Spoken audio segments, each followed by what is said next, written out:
Ceci, c'est un dispositif artisanal de fermentation du vin. Et avec cet outil, n'importe qui à la maison peut fabriquer son vin. Du vin made in Cameroun by everyone. Le processus d'obtention de la précieuse liqueur à la portée de tous. Là, nous sommes là en plein processus de fabrication du vin de la papaye, la pastèque ici, l'oseille encore appelé le foloré et l'ananas.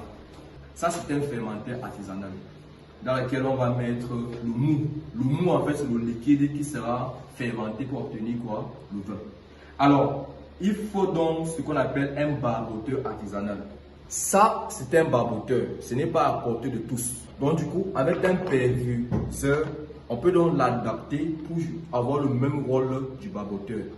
Le rôle du barboteur, c'est juste pour faciliter l'élimination du gaz carbonique formé lors de la fermentation du vin. Ça ne permet pas simplement l'élimination du gaz, mais ça nous indique l'intensité de la fermentation et à quel moment la fermentation s'est arrêtée. Après l'étape de la fermentation du vin, on passe à la maturation et la clarification. La qualité du vin est déterminée par la qualité de la maturation.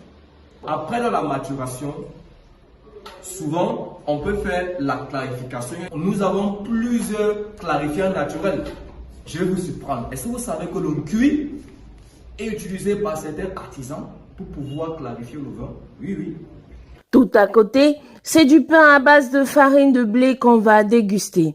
Après quelques jours de stage seulement, les élèves du collège agricole Bullier de sa maîtrise. Je vais commencer par mesurer 200 g de farine, ensuite 5 g de sucre. Ensuite, je vais mettre 2 g de levure, 2 g d'améliorant et 1 g de sel. Puis on va juste faire le mélange sans mettre de l'eau. Puis on va mesurer 110 g d'eau. Au fur et à mesure, on va mettre l'eau dans le mélange et sur les trous nous avons déjà. Puis on va détruire la pâte. Tout ceci passe par un parfait mastering des outils et process nécessaires à une transformation agroalimentaire qui respecte les normes. À la maison, nous avons besoin d'une balance. La balance permet de pouvoir mesurer le poids des ingrédients.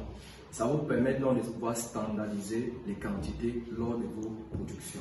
Le réfractomètre, ça permet de pouvoir mesurer le taux de sucre. On a un élément qui intervient énormément dans la conservation.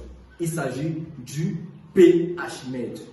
Alors, le pH-mètre, c'est un outil qui permet de mesurer le degré d'acidité d'un produit.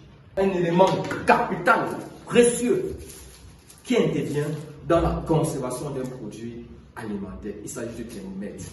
C'est cela Easy Training Technology, un groupe de jeunes ingénieurs agronomes et agroalimentaires avec pour seul objectif la promotion des pratiques normées dans la transformation des aliments à destination du consommateur et aussi la création de nouveaux produits agroalimentaires. Alors, nous rendons accessibles les connaissances technologiques à des personnes qui sont allées à l'école ou à des personnes qui ne sont pas allées à l'école. Nous travaillons en partenaire avec plusieurs plateformes. Nous avons donc des collaborateurs qui travaillent à la norme, dont de temps en temps qui viennent former nos participants en ce qui concerne les normes concernant la fabrication des produits agroalimentaires. Donc nous rendons donc accessible donc ces informations-là, comment certifier un produit, comment analyser un produit dans les laboratoires agroalimentaires pour déposer le produit au marché.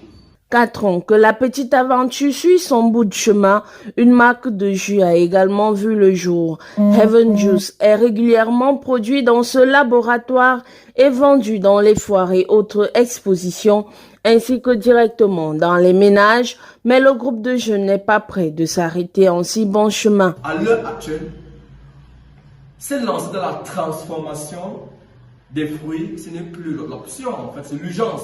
Tout simplement parce que quoi? Les fruits quoi? Pleurent. Et si les fruits pouvaient parler, ils devaient dire quoi? Sauvez-nous, sauvez-nous.